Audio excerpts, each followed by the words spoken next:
What's happening, guys? Happy Wednesday, and welcome to the Dynasty WarZone, the People's Dynasty podcast. On tonight's show, we're going to do a little potpourri, a little grab bag. We're going to hit from a bunch of different places, but this next guy, he hits from deep down in my heart. He is my co-host.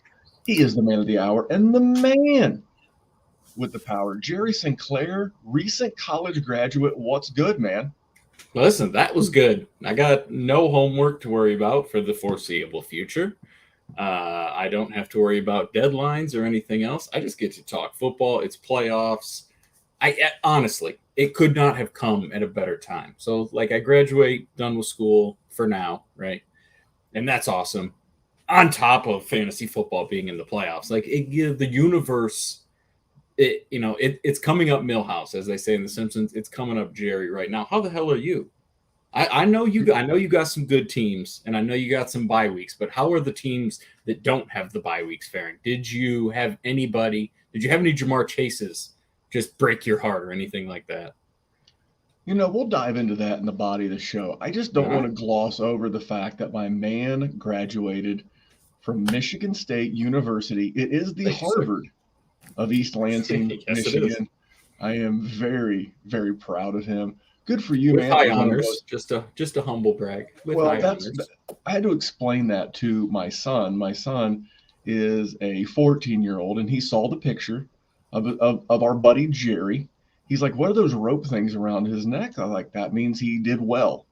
He is a smart fellow. He's got his honors. I don't want to gloss over the fact that it was pretty cool. I posted the picture of you on Twitter at DWZ Memphis if you want to see Jerry in his cap and gown with his honors gimmicks. But don't want to gloss over that, man. You did us proud here at the DWZ. So we'll jump into the body of the show real quick. Now, we did have a guest, but our guest, and he has been rescheduled. It is a he.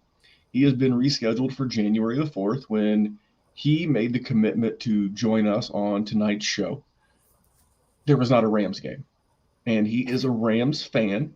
So I just dropped it in his DMs. I'm like, man, if you want to watch the game, the topic we're going to cover is kind of evergreen, and we're going to give you a reschedule if you want to. And he most appreciated it.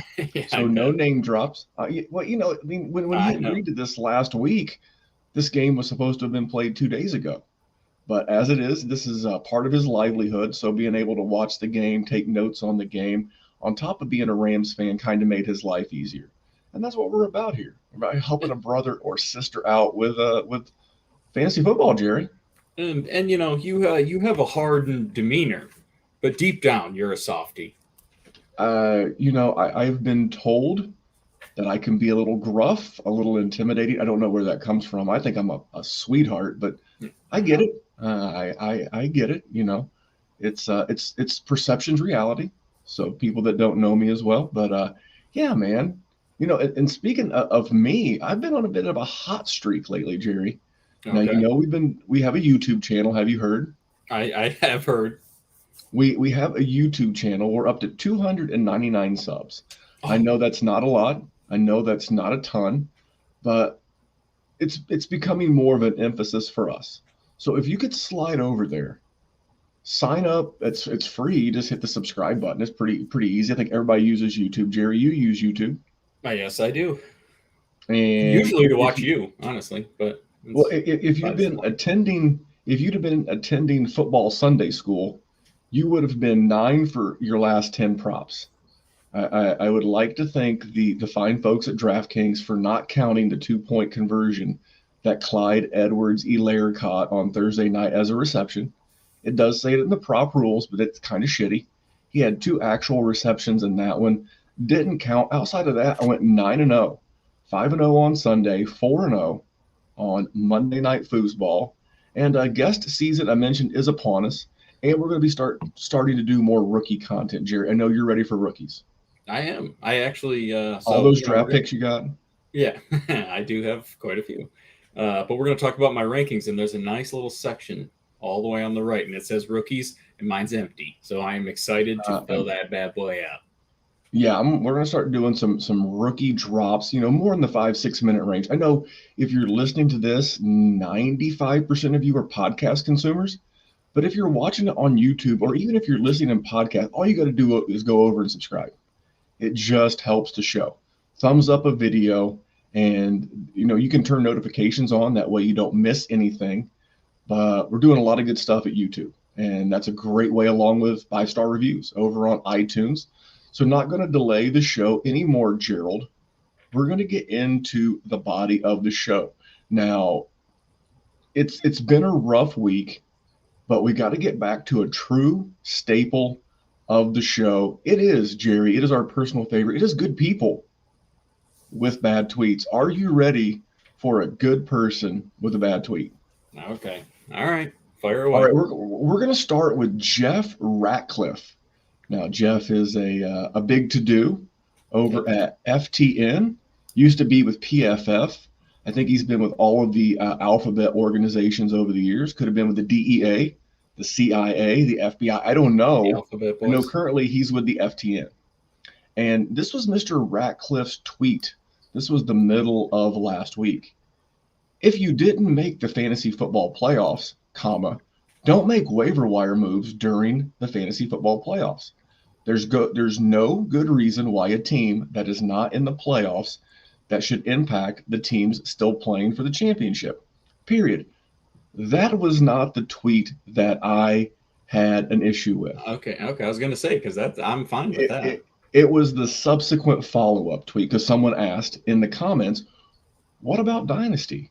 Mr. Ratcliffe, this is where you lost me. Even in Dynasty, period, it's messed up for non-playoff teams to have the ability to impact teams playing for the championship. Jerry, I'm going to let you go first. What is your first reaction right off the cuff? No, absolutely not. This season doesn't end. Yeah, see, it's different in fantasy football because that person's season is over. You are no longer relevant at all. Your dynasty teams continue, and that person will have value into the off season and beyond. So no, I think that is a bad take. That is somebody that is not a person that a dynasty person should be consuming content from. No offense to Mr. Ratcliffe. I'm sure he does wonderful work as a fantasy analyst, but his primary focus is clearly not dynasty. Because that's a horrible dynasty take. Mr. Ratcliffe, for the longest time, again, I've known of his work going back to PFF, and I'm sure he started somewhere before that. But this is what happens when you get dynasty information from a redraft content creator. Not to saying that he hasn't played dynasty, right? But this is the equivalent of going to a dentist for proctology advice. Smart guy, educated guy, not his field of study in dynasty. So what you're telling me, Jerry, what are the records of playoff teams in dynasty? Usually pretty good. Usually pretty good. So what are the records of the non-playoff teams? Usually pretty bad. So the point of Mr. Ratcliffe's tweet is to hamper the ability for the bad teams to get better. Is that the kind of dynasty league you would like to play in? No, it is not. Especially when you know damn well I like to struggle a little bit. So what you're saying is, Jeff, is that we don't want the struggling teams to go out and pick up Craig Reynolds. We don't want the struggling teams to go out and pick up Huntley, the backup quarterback in the Ravens, because the precious playoff teams must be protected at all times. No, Jeff, that's not how it works. That's a stupid. I'm not going to cuss. I don't want to get us put in YouTube jail, but that's a stupid ass take for dynasty. We're not having this conversation. No. If you'd have left well enough alone, you were on the. I was fine with that. Yeah, I agree. In a seasonal league, we're on the same page. Yep. In the dynasty sense, which is the primary focus of the Dynasty WarZone, part of the DWZ Fantasy Football Network, that's a horrible, dumb ass take. So Jeff, I've listened to you for years, not as much anymore. Stick to what you're good at. Enjoy Dynasty as a gamer without an advice giver. So that was good people, Jerry, with bad tweets. And I do want to give a shout out because we're going to talk about the Patreon, patreon.com/Dynasty Warzone. That was my man, Stacy. Stacy dropped this to me in the DMs over at the group chat. And he was like, does this qualify for good people, bad tweets? And I was like, you goddamn right. Yes, it does. You're goddamn right it qualifies. I was like, not only that, I'll give you a shout out. And this is just one of many, many things, Jerry, that we do over at patreon.com/Dynasty Warzone. The group chat, I know a lot of my leagues, even our most tenured leagues, awesome group chats, even they've dried up a little bit. We're in the middle of the friggin' fantasy playoffs, and experienced group chats dried up. Not our Patreon chat, going hard every day. Like Monday I had a 14-hour workday trying to get out for my 2-week vacation. Ended up going to be a 13-day vacation. Woe was me. But, these ladies and gents were going hard on Monday, talking about the Monday night games, talking about the Tuesday night games. We're doing our Patron by the People. Jerry, a lot going on. You're in there. You're mixing it up. You have more time than ever. I actually did it while I had my cap and gown on. I was sitting, waiting while they were calling names, and I was in the Dynasty Warzone Patreon chat. So you're absolutely right. It is. It's a great chat. We're doing one-on-one advice. We're doing roster construction. We're doing a ton of stuff behind the scenes, exclusive Patreon content. And you know what? We threatened at one point to raise the price, but we didn't. You can also do annual memberships. These are the people who are getting better. Now, Jerry, we do rankings, and we do player evaluations. The one thing that we do, I know you love poop. The one thing that we do as well is that we do strategy, and we're helping these people build rosters based around where they're at and where they're going. And it stands to reason, if you're getting your ass beat in your dynasty league, there's a good chance that one of your league mates is already one of our patrons. And that's probably at least part of the reason why they're beating your ass. So if you don't want to get your ass beat, you want to get into a hip group chat, and you only want to spend a couple of $4 or $5 a month, $5, and there's annual passes that's available too, head to patreon.com/Dynasty Warzone, Jerry. You don't have to because you're kind of already in. That's true. So that's the perk. Another perk is you get to, talk to us and bullshit with us. Hang out. It's always a good time. Hang out, raising hell, all kinds of good stuff. But speaking of raising hell, that's what the coronavirus, something like an Omicron, is running wild. And how are you handling that? Have you been impacted? Have you been affected? Have you made any decisions around a dynasty league? Not so much redraft, because it kind of is what it is at this point. Yeah. But from a dynasty standpoint, how have you been impacted, and what are you looking like in this next maybe week or so? So it's tough, because if you have a person that's in like a Tuesday game, like let's say you had Darrell Henderson, do you play Darrell Henderson? Because I had playoff matchups where I decided not to play Darrell Henderson. He's in a Tuesday matchup. He was in the protocols. I wasn't sure if he was going to get cleared. I played it safe. I didn't go. It doesn't look like he's done much from the little bit I've seen, but so, that ended up being a good call, but it could be a bad call in the future. Who knows next week? It's tough. But luckily, I lost a few quarterbacks, Lamar Jackson included. I had to start Garrett Gilbert and Nick Mullins this week, and I went against Dak Prescott and Aaron Rodgers in a Superflex playoff matchup, and I ended up winning the matchup. So it's a weird week, a weird playoffs. That's why we always say you just got to get there. If you can just get in the door, you can bulldoze through the next one. So, or sometimes, like in my case, the next door will just fall over and you can walk right over it, because I got lucky, and I'll take it. Thank you very much. It's the old Jerry and I both have played a lot of poker in our days. We played tournaments, we played cash games, everything in between. It's a chip and a chair. You just got to get to the playoffs, especially in Dynasty. Yeah. I will say that guys like Russ, which is at Dynasty Outhouse, Shane Manella, they've changed my way of thinking. I no longer believe there should ever be a trade deadline in Dynasty. And I'll give you a classic reason why. Desperation is a stinky cologne, and it makes people do dumb stuff. So just today, we're recording on Tuesday, the 21st. Travis Kelce of the Kansas City Chiefs, along with Tyreek Hill, both went into COVID protocol, not even ruled out yet. I mean, to use a different term, the body's not even cold yet. Right. And the guy that I'll be playing in the semifinals of Trade Addict 7, he's out there trading. Terry McLaurin for Cortland Sutton and Dallas Goedert. So not a horrible trade, but he's out there in the street. I mean, like I said, I think that deal would have been there. Yeah. That deal would have been there. I mean, I'm in the same league. It kind of worked out for me. I have Austin Eckler, and so I lost a stud. He lost a stud, and I have not made a move yet. Now, if it looks like Eckler won't go, I will immediately put Austin Eckler on the block for a comparable running back. I mean, luckily I've got Jonathan Taylor. He's a national treasure and should be wrapped in bubble wrap. I got Cooper Kupp. Hey, Frank Reich too for giving him the ball so damn much. And the Cardinals are horrible against the rush. But yeah, I'm not going to make that move yet. But I did make a move last week because of COVID in a league we're in together. It was Monday Night Football, and it was the Monday night game where the Rams played the Cardinals.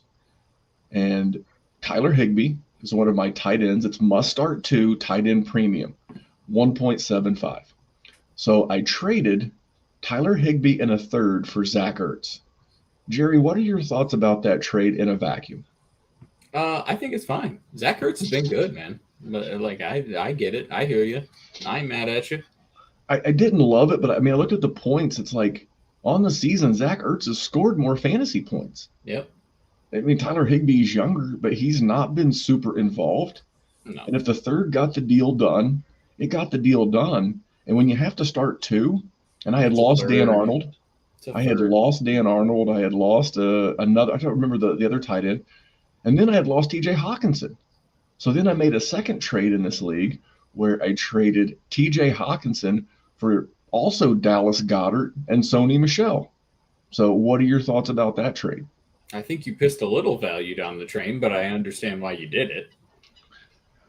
I've made a sizable investment in this league, and I've made it to the round of 4, and I don't make it. I'm also not the biggest Goddard guy in the world, though. I think that's if you listened to the rankings last week, I'm not that big of a Goddard guy either. But sometimes he's in my top 12. I just don't think he's a changer. Not that maybe TJ Hawkinson isn't either, but that's a conversation for later. We're going to talk about that later. But yeah, I mean, in Dynasty, you kind of do what you got to do. Yeah. And if there's no trade deadline, like I've got Joe Mixon in this league, and I know you like Joe Mixon, so you're probably going to get a Joe Mixon trade because we're going to talk about his value with that in just a couple minutes. We might even negotiate a trade live on air, or we may save it until the end and post it live for the Patreon. We'll see. We'll see what's up. But a good weekend. I'm hoping that the COVID cases with the new protocols stay locked in, but stay like water, like Bruce Lee said. Stay fluid. Be willing to move, and you don't want to sell the farm. Like if Justin Jefferson gets COVID, I'm not moving Justin Jefferson. No. I mean, I'm not moving Justin Jefferson for much of anything ever. I love him. That's my guy. But anyway, so that's kind of how we dealt with COVID. And how many, I guess, semifinals? I'm so used to week 16, which is next week. I'm so used to that being the finals. How many semifinals are you looking at next week? Actually, I had a lot. So believe it or not, right? We always talk about Jerry's 1-year punt. The startups from last year are looking very well. So I have a lot of bye weeks this week. So I would say a good chunk. I'm definitely eliminated in one league this week. I know I lost at least one. Like the league we co-own, one of the Patreon leagues, the WarZone Listener League. I've got quite a bit, and I am ready. Hopefully our team can win it, because I would like for both of us to win, because that'll just really rub the Patreon's nose in the dirt. The one that I'm the proudest of, we did the Dynasty WarZone Patreon Tag Team Wrestling League. where you had to pair up with a person that you had not interacted with a lot. Now, as one of the the people in the Patreon, I guess the guy who runs it, the guy that lets them in, right? Yeah, I kind of know everybody, but I teamed up with Nathan, and Nathan and I had a rough start, and looks like we're going to advance. Now, me personally, I made 14 out of 17 playoffs, had several buys. It looks like I'm going to get 10 out of the 14 through. So just trying to get over the hump a little bit, Gerald. I like it. I like it. My Scott Fishbowl team is poop. It's one of the worst in all of Scott Fishbowl. But my Warrior Bowl, which is a very similar, smaller scale charity tournament, I think there's 500 people in that. I am creeping towards the conference finals. I'm pretty sure with what Sony Michel has done, it'll get me over the top. So that's exciting too. I am excited for you, Jerry. So that's a little. We also have. Hey, here's another thing. Not that we had anything to do with this, but we have multiple Patreons that are absolutely shitting on the Scott Fishbowl right now. Just saying. The only person that finished the regular season undefeated in Mr. McCormick, who hung out with us in Canton. Just saying. Mr. McCormick, he is good people. Yeah, we have a separate Patreon. That's the one thing about the Patreon. We have so many sub chats. We have the gambling chat, which I only gave my Monday night picks out in the gambling chat. Those fine ladies and gents went 4-0 on Monday night props. We have the Scott Fishbowl. We had several of our patrons manage to get into the Fishbowl. We got the rookie chat, got the main chat. So we're always chatting fantasy football in some context. But, Jerry, it's time for the main event. Okay, let's go. It's time for the main event. We're going to talk Jerry's rankings. He's going to give us his top 5. I'm going to defer to you, sir. What would you like what would you like to start with? Would you like to start with something ugly and get it off the plate like tight end? Do you want to go with a crowd pleaser like the running back position? Or do you just want to go quarterback down to tight end and is 1, 2, 3, 4? No, I think we are going to mix it up a little bit, but I think tight end is a little spicier than quarterback. So let's go with quarterbacks first. You want me to start at 5? You want me to start at 1? Jerry, you're running this show. I'm just watching. Okay, we'll just start at the top then. I still went with Patrick Mahomes. I know he wasn't your one, but he's got Andy Reid. He's got some weapons. He's under contract for a bazillion years, and he's good. It's tough for me to put anybody over him, even if he is not performing like the QB1 overall. Number 2 is Josh Allen, who is he's definitely your guy. You were definitely more right about him than I was, but I have come along. I think I had either Kyler or Dak here when I changed my rankings from last year. So that was a big one. So nothing shocking so far. You said you were going to roast me when I sent you these earlier, so we haven't gotten to that point yet? No, we're on the way. Okay. Okay. So I take that. That's going to be when we get to Kyler or Lamar. Number 3 is Justin Herbert. Honestly, I could put Justin Herbert at 1 or at 2. Dude's just awesome. Number 4, Kyler Murray. That's my guy. 5, Lamar Jackson. The problem is the guys right after that. There's not the Konami code rushing ability. I know that it does seem like teams have figured out Lamar Jackson for, the last month to 6 weeks or so. I just think when it comes down to it and he needs to take over a game, he's able to. And I will always take a guy that can get 80 yards and a touchdown rushing. That's just so beautiful to see. Whenever you get the update that says player X rushed for a touchdown and it's your quarterback and you got that extra 2 points, it's just a feeling that's unmatchable. So it's 1, 2, 3, 4, 5. Patrick Mahomes, Josh Allen, Justin Herbert, Kyler Murray, Lamar Jackson. I don't think it's crazy. I really don't. I think my 6, who I'm going to give you a little spoiler, is Desean Watson. I think that's a little crazy. But what do you got? Well, I agree with you on Desean Watson. Oh, okay. I believe he is a baller. Here's my problem with Lamar Jackson at 5. Okay. Not only has he forget improving on, I expect I expect Justin Herbert to improve. I expect Kyler Murray to even improve a little bit. Let's just talk maintain. Not only, so let's go back 3 years when your boy Lamar won the 2019 MVP, Yep. averaged 27 points per game, basic ESPN scoring. Yep. Last year, he dipped down to QB9 with 22 points scoring. Then we go to this year, he's regressed for a third year in a row. And yes, he has been hurt, but the 3 games before the injury, it was 15 by 9, 17 got hurt.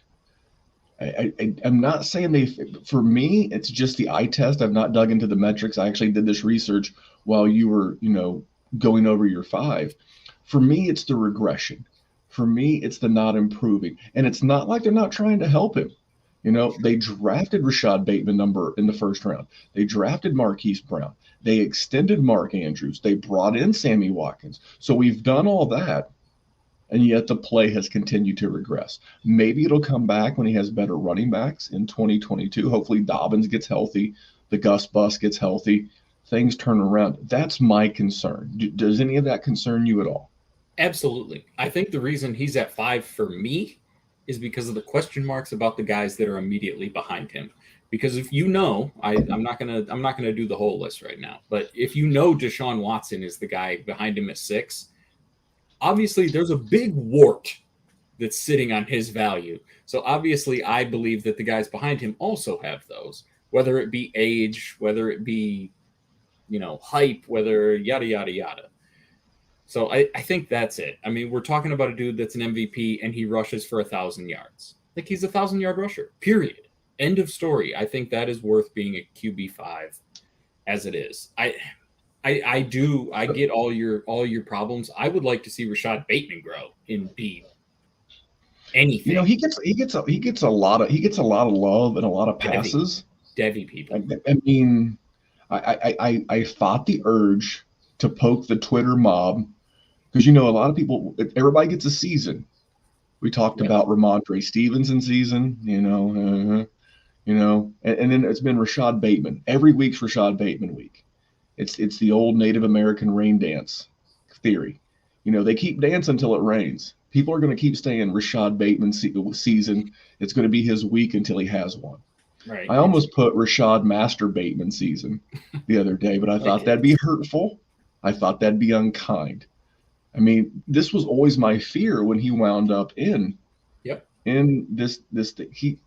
I was wrong, and this will be one of my cold takes when we do the cold take show, in the off season, is that I thought Bateman would come in and impact Mark Andrews because I think they work the similar quadrant of the field, that 10 to 20 yards from the line of scrimmage range.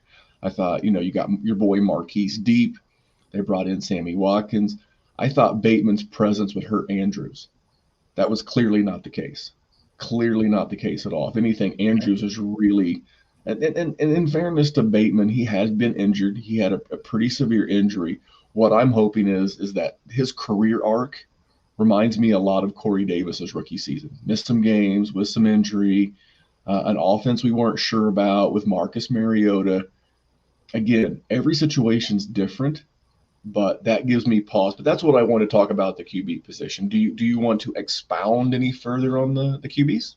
I don't think so. So let's go to wide receiver, because I think this is sort of the same situation as the quarterbacks. The first 3, pretty solid, right? Can I jump in real quick? Yeah, go ahead. Can I give a shameless plug for some friends of the show? Oh, absolutely. So last Wednesday's podcast, Jerry and I had recorded earlier in the week. We had actually recorded that on Sunday night for a Wednesday pod because it was Jerry's wife's birthday last Tuesday. Happy belated birthday, Mrs. Jerry. Mm-hmm. And I jumped on with the boys of the FF Dynasty.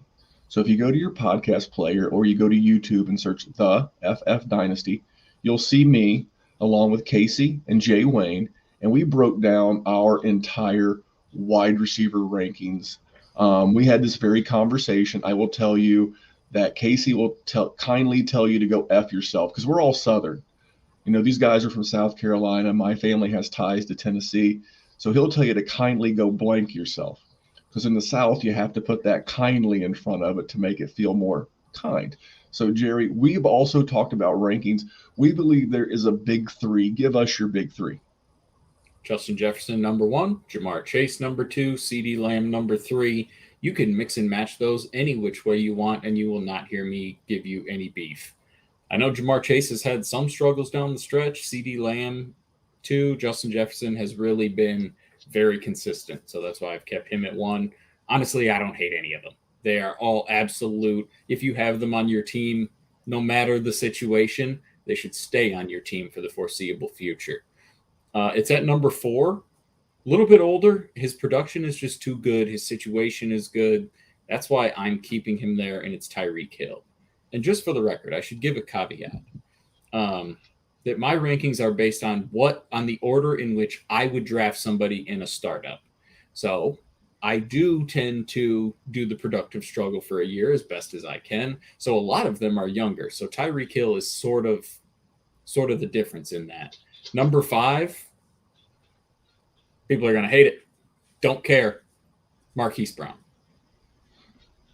Good googly moogly. Well, let's talk. You know what? Actually, let's do the top 6. We're going to do the top half because I got your boy at 6, so I think that works well.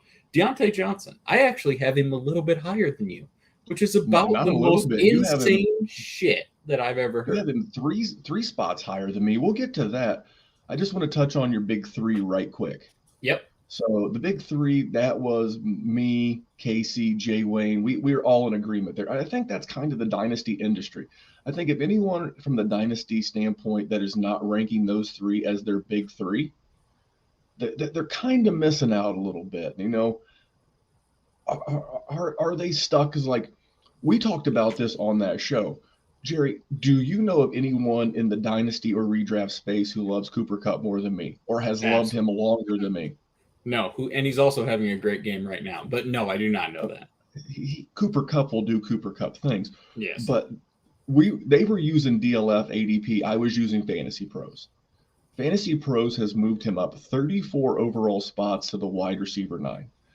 Now, again, no one loves Cooper Kupp more than me. But you are drunk and you are disorderly if you have Cooper Kupp in your top 12. I love this man. But he's going to be 29 this offseason. And this is dynasty. You know, I get where you could say, you know, maybe wide receiver 15. But you really, really, really got to think long-term in dynasty. Love your big 3. Yours is actually identical to Casey's. Mine's a little bit different. I like the weather component. And I know when you're splitting hairs, those little blonde, you know, starts with the C hairs. When you're splitting those, you got to find a tiebreaker. And for me, it's the competition that CeeDee Lamb will face. You know, the NFC least is not a huge issue. And as an Indiana resident, Michigan resident, Midwesterners ourselves, there can be some rough games in Cincinnati. And my boy Lamb plays in Jerry's world, but it's not like a huge dip. You know, you see those windy games in Cleveland, the black and blue bowls with Pittsburgh and Baltimore. Just for me, that was my slight line of demarcation. But I love your top 3. Talk about number 4, Tyreek Hill. The production's just too good. I can't. And I mean, Patrick Mahomes loves him. He's not going anywhere. They're a continuously contending team. I don't like. I would love to put Marquise Brown or, you know, a younger guy in there. I just can't. The production outweighs it way too much. Same thing with Devontae Adams, who's obviously a little bit lower because we didn't mention his name. But sometimes age just doesn't matter. Even if you have my strategy where you try and put winning off for a year, Tyreek Hill's just too good. Listen, I agree. I was doing a little Tyreek Hill stat searching. I know in 2019 he missed a few games because of injury, but he's still, yes, he missed 4 games right off the jump, but he still averaged 16.6 PPR points a game. Then last year in full point PPR, he was your wide receiver 1 overall. And then this year, he is currently your wide receiver 2 overall. So I like everything that you say attached to a winning quarterback. a quarterback that's going to use him, and consistent. And I think that's the big thing. He is consistent. He is weak winning capability. He is a stud. I will say one thing about Tyreek Hill. If you hit the draft button in a startup on Tyreek Hill, then you are committing to a win now philosophy. If you hit draft on Tyreek Hill, the rest of that draft has to be focused around winning now. That's my opinion. That's how I would do it. Thoughts? I think that's fine. I think the window for him is that I think he still works with my thing too, because I am trying to win year 2. That's the thing about the productive, or I don't like to call it the productive struggle, because I'm not struggling. I am strategically punting for 1 year and only 1 year. I think he still works for Tyreek Hill, but I get the argument. But talk Marquise Brown, because I know that's a lot higher than you got him. David Donaldson in the chat goes, but Memphis, what about 3-year windows? You know, Tyreek Hill fits in all 3-year windows.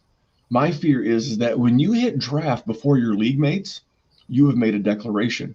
You have said, I value this player at this point more than everybody else.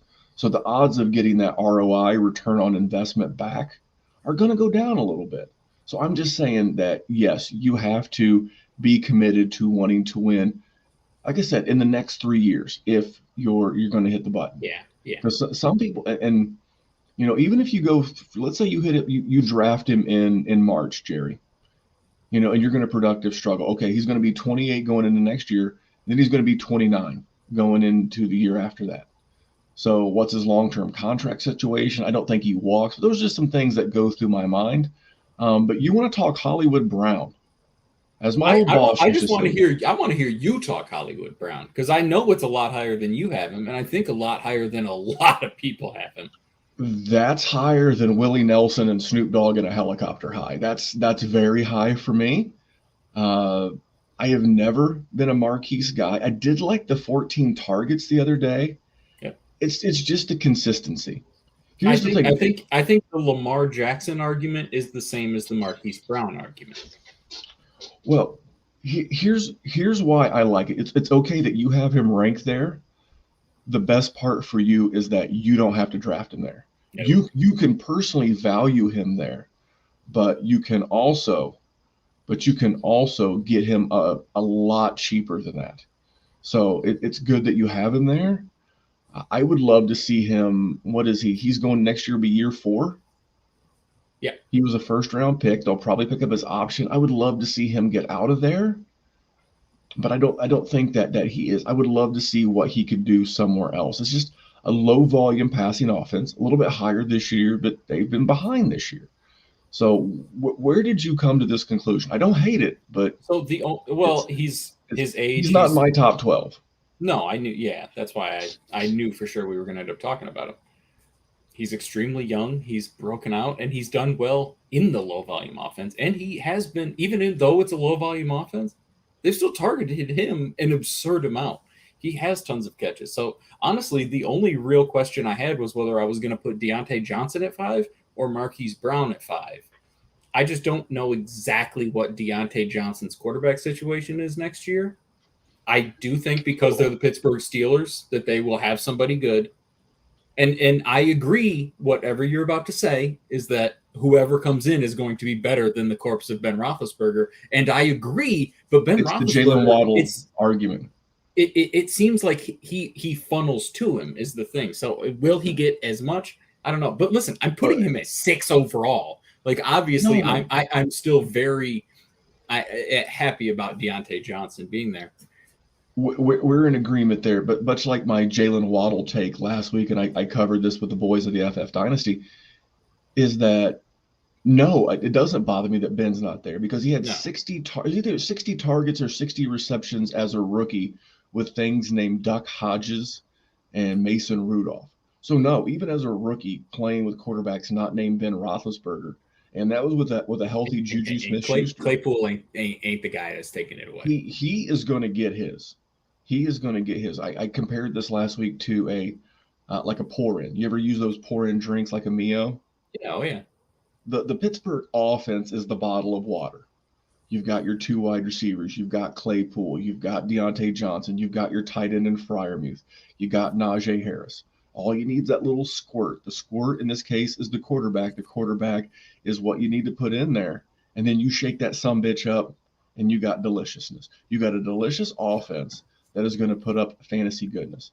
Jimmy GQ, yes, please. Aaron Rodgers, absolutely. Deshaun Watson, the crowd goes bananas. There is so much goodness with Deontay Johnson. But Jerry, I know you well enough to know that you could talk about Johnson all night. Zing. But honestly, also just to double down, notice we didn't talk about DK Metcalf or AJ joke, Brown. Here we are. No. I was just saying. Notice we didn't talk about DK Metcalf or AJ Brown because I like guys that score points. I don't know. I'm just saying. I am having. We can just talk about DK for a sec. I'm having a tough time. He's having, as we record the show, in a game where the Seahawks need this game like blood to even stay remotely close to the playoffs. And they're down 7 points, and my man has got 4 for 32. It's going to be, now, I did see earlier that Russell Wilson just straight up missed him. He should have had a big play, but that's part of the story too. Coulda, woulda, shoulda. Coulda, woulda, shoulda. That's kind of the thing. Here's the thing. Like we've talked about guys like, and I know he's regressed a little bit, but we talked about Lamar. Lamar came into the season. He had added something to his game. His passing looked great. I think since Miami hit him with the zero blitz on a fateful Thursday night, it's been a little bit different for Lamar. But before that, his passing had looked better. Yeah. You see running backs come back with, better pass catching skills or better pass blocking skills. That's the one thing about DK Metcalf I haven't seen is he does not seem like, he has like 2 routes and he runs them really, really, really well. But it kind of feels like the league's caught up to him. And I'm looking over his since their week 9 bye, he's been 5.6, 7.1, 2.3, 11.0, 8.3, and well on his way to another sub 10-point game. Now there's 2 minutes left. Sub Amon-Ra St. Brown stuff right there. But it's got to make you nervous, man. Yep. It's got to make you nervous. So no, I don't blame you for dipping. But honestly, if you were at patreon.com/Dynasty Warzone and you got to hear the rest of this 6 through 12 or 7 through 12, a lot of it's spicy. A lot of it is spicy, to say the least. Well, check it out. Dynasty Warzone at patreon.com/Dynasty Warzone. Gerald, let's talk tight ends. Okay. Because of course we're saving the best for last. Everybody's favorite for running backs. We all love us some running backs. We're forcing you to listen to me talk through all the other stuff, just so you get to the one thing you want. We can make this like a 4-minute segment, but go. Yeah. Tight ends, rank them. The only thing that's a little spicy is Kyle Pitts at 1, which is funny because I've not loved the value of Kyle Pitts. He's too young. He's well on his way to a 1,000-yard season, which is just absurd for a tight end. He's going 1. George Kittle is a super freak. Plus, he's only like 28 or something, so he's got a nice time frame. So he's 2. Travis Kelce is the greatest tight end that has ever played. He's 3. TJ Hawkinson fell though. So I have Mark Andrews at 4. I have disrespected him for too long. I can't anymore. He had a big week this week too, which doesn't help. TJ's had not the best teams. He's done good enough, but he needs to take that next step if he wants to get into that top 3 sort of conversation once Travis Kelce, eventually calls it quits. And then 6 is Darren Waller, who's I don't feel good about that one. Just he's older. He's now hurt. Super late breakout. Doesn't bode well for consistency, but he has been very consistent over the last several seasons. I'm going to put him there just because the rest of it is really a crapshoot. But that's what I got for tight ends. Anything crazy? Darren Waller at 6, probably a little crazy. I think he was in that neighborhood for me as well. For me, I think you're a little bullish on Pitts. I don't hate it. I mean, here's a guy, I feel like John Madden, and here's a guy, but here's a guy through 14 games has got 95 targets, 58 catches, and 847 yards. So that is pretty good. I mean, if the guy averages three games, 50 receptions per game, he'll be the second tight end in the history of the league behind Mike Ditka to ever have 1,000 yards as a rookie at the tight end position. Mike Ditka ain't played football in a long ass time. Yeah. So pretty commendable. He's getting a fair amount of targets. You know, I feel like Kyle Pitts kind of has that DJ Moore, Julio Jones luck. How does a man have 95 targets, 58 catches, and one tutty? One. I guess the same way that DJ Moore has got like 90 catches and 4 tutties. It's just if I was betting, I would not bet that he doesn't turn that totally around in the future. Like I don't think his skill set suggests like he's not capable of catching touchdowns. I just think it's bad shit luck that he's had this year. Like if he had 11 touchdowns next year, wouldn't be surprised. And if he had 6 touchdowns this year, first round startup tight end premium pick. What are we always chasing in Dynasty, Jerry? Points.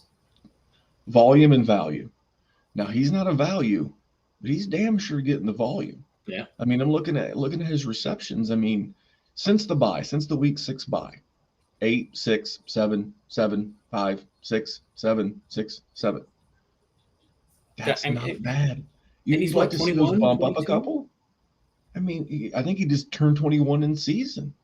So I can't hate on this. I like George Kittle at 2. George Kittle's my 1. We're not far off. No. I mean, I'm not falling trap to the recent Kelsey game.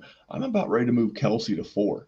So you have my 1 and 2 inverted. I have Kittle 1, Pitts 2.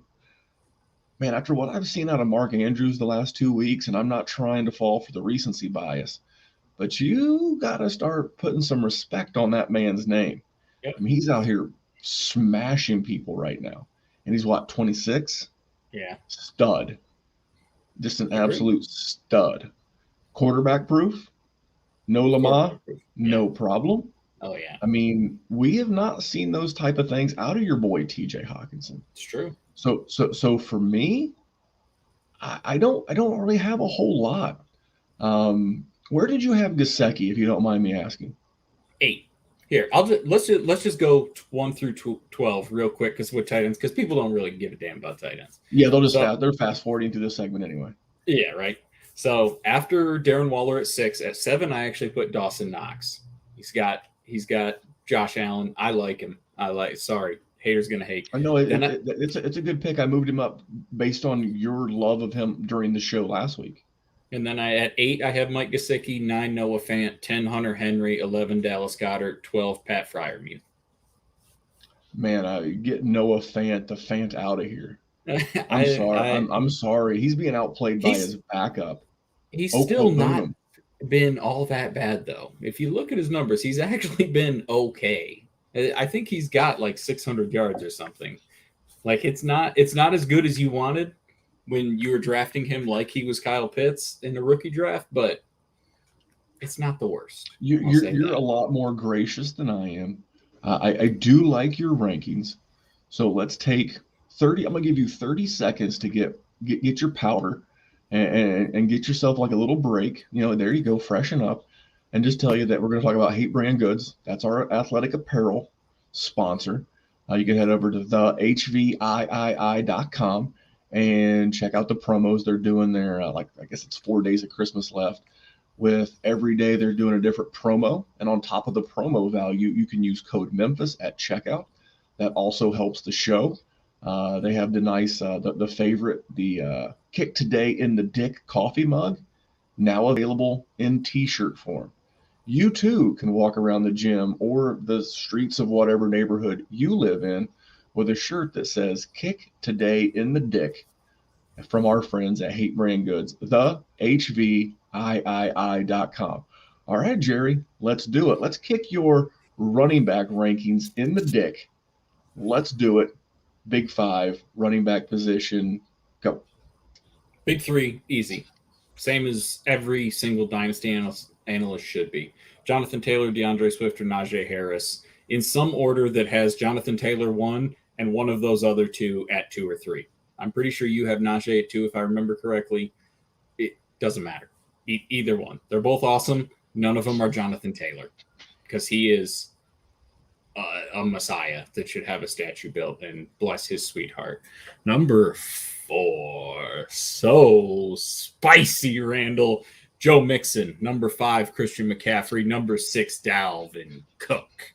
All right. Well, Joe we're not going to Mixon. spend a whole lot of time. Let me defend Joe Mixon before you come at him. Oh, that's where we're going. I know you're coming at him. Save me time. He is under contract. He is on the precipice of having in the last 4 seasons, having over 1,400 yards. Dude's just good. Christian McCaffrey doesn't play all that much. Sorry. He's got a higher ceiling. Don't get me wrong. I think they're about the same age, or they're close. He just doesn't play, and I don't want to invest that. If I'm going to invest in somebody that has similar production, I'll do it with the person who plays more often. It's Joe Mixon. Dalvin Cook, a little bit older. He's going to hit that cliff a little bit sooner. Production, is outrageous. I just, he's at the bottom of that tier for me. I like Joe. Joe's under contract. Joe ain't going nowhere. And he's got a nice offense that's up and coming, and he's productive in the pass game and the rush game. Randall, take your shots. I got my bulletproof vest on. What happened to Joe Mixon 5 for 59 and 4 for 58 and back-to-back? I guess not back-to-back, but he had 3 out of 4 games. He had 4 or more receptions. And then all of a sudden, the receiving work just kind of petered out. And not a fan. Not a fan of the, but you know what? You're right. He's 25. He'll be 26 in the summer. So he'll be going into the end of the super prime. I think if again, same thing, like you could, like Joe Mixon and Tyreek Hill, you could draft those guys together. But those guys are kind of, your win now. That's the goal. That's the plan. That's the dream. So I don't hate it. Joe Mixon currently a top 5. Like the next couple of guys like that are all like that. That's sort of, I put him at the top because he's under contract. He gets injured much, much less frequently. And when he gets injured, it's a game or 2. Except for when he hurt his foot last year. Yes, which he did do. But in fairness to him, for a guy who's played 5 years in the league, going into year 6, yeah. I mean, I don't hate it. Tell me, I mean, and Christian McCaffrey's 5. I'm fine with that. He's my 5 as well. Tell me why Joe Mixon, not Alvin Kamara. I don't really love Alvin Kamara. I think that offense is about to be one of the worst offenses. I don't like it at all. And I don't know. I have Alvin Kamara probably much lower than you think I have him. And that's fine. I believe Alvin Kamara has a skill set that with the receiving chops, and he's usually pretty durable. He missed 4 games this year, but came out against the Jets and had a nice game. Bit of a stinker against Tampa Bay, but all in all, I like it. But I can't beat you up too bad, Jerry. I mean, a little wonky on the Lamar, a little wonky on Marquise Brown, but I think that's the biggest one. Well. I think Marquise Brown is definitely the spiciest one. But if anybody has listened to the show, like people know I like Marquise Brown. Like if I was giving somebody advice that they were trying to win now, Marquise Brown is not number 5. Like this is just based on the strategy that I implore most often, and he's one of the people I like to build around. Well, I tell you what, I'm going to set up a little teaser, a little tease. So when we get done, while I'm editing and putting the show together, you and I are going to discuss a trade involving Joe Mixon and Najee Harris. Year 2 and year 4, we're going to close that gap and see if we can't get a deal done when we turn off the record button. But before we do, we're going to go into our end of the week trade targets. Jerry, give me a guy you're working your tail off right now to try to acquire before the season ends. I talked about him earlier. It's Dawson Knox. I I have him at tight end 7. I wouldn't be surprised if I have him at tight end 4 this time next year, or tight end 3 maybe. I really like Dawson Knox, and people are really, really not talking about him as much as they should, in my opinion. Especially in a universe where tight end premium is becoming such a prominent facet of dynasty football. And we have a 2 tight end league too. You know, those are coming. Those are a different beast, mind you. Dawson Knox is just so underappreciated, I feel like, and he has really come on and been a great asset to have if you have him. Yeah, and even though he's coming off of a horrible game, this is, as long as you don't have a trade deadline, this is your last opportunity to move Cordarrelle Patterson. I believe he's 30 or 31 years old. I mean, I'm going directly to the Austin Eckler GM and being like, look, again, I got to go back to it, Jerry. I got to go back to, I got to get the soundbite for John Madden. Now, here's a guy. I got to get me a John Madden sounder. But, I mean, here's a guy that depends on which league you're in. I'm having to switch over to wide receiver right now, because in the league I'm referring to, he's listed as a wide receiver. He has got 250 PPR points, and I think this league may be a quarter point per carry, so I may be looking at it wrong. But what are your thoughts on Cordarrelle Patterson, why I get just a little bit more accurate intel? I mean, I agree that he's absolutely one of the biggest sells. And the problem is if you rode Cordarrelle Patterson out, you got all the way to the playoffs, and then he's one of the reasons that you are upset. I mean, he was like RB5 and wide receiver 5 or something, and it was absolutely gross. But, these sorts of things happen. You can't overreact to short-term success like this. It took Cordarrelle Patterson damn near 8 years to be fantasy relevant. Even when in year 2, Matthew Berry had him as a first or a second round startup pick, and he's eaten a lot of crow since then. And I liked Cordarrelle Patterson back then too. He does. I liked him back then too. I don't think I was picking him at 104 in my rookie drafts, but it took him this long to get there. He performed, like, to use another running back, he was like Devonta Freeman in like 2016, where it was like he came out of nowhere and he was a hurricane, just winning people leagues, except for Devonta Freeman kept it going, and Cordarrelle Patterson fell absolutely flat on his face when you needed him most. But did you find your stats, Randall? I did. I went to a league where we use basic PPR scoring, and he's listed as a running back. On the season, he is the RB8. He is a full 17 points ahead of Aaron Jones for RB9, and this guy missed a game, averaging 17 points per game. Stud, just an absolute stud. But here's the thing, you don't know what the situation is going to be like in Atlanta in the offseason. Are they going to draft a running back? There's a lot that can happen between now and then, and why risk it? I'm going to the Eckler GM. I'm going to the Leonard Fournette. He got put on IR today, going to miss the rest of the regular season. Sadly, in this league, I have both Eckler and Fournette. Super bummer. But those are the kind of, ladies and gentlemen, I'm going to look to make a deal with. And Jerry, speaking of making a deal, I'm going to hit the end button. We're going to stop being live, and then I'm going to send you a new link, and we're going to discuss a Joe Mixon trade for our patrons over at patreon.com. What do you think about that? Let's see if you've got the balls to pull it off, buddy. The chutzpah. I'm going to grab him by the... Anyway, thank you for tuning in. Thank you for supporting the Dynasty Warzone. Consider being a patron over at patreon.com/Dynasty Warzone. Check out our boys over at Hate Brand Goods. That's the HVIII.com. Great lifestyle brand, athleisure brand. Wear it to the gym, wear it to the supermarket. Just great stuff from a great guy. And finally, BetUS.com. This isn't a gambling show, but we do talk props, and we'll be doing that tomorrow night on the Fabulous Big Bet.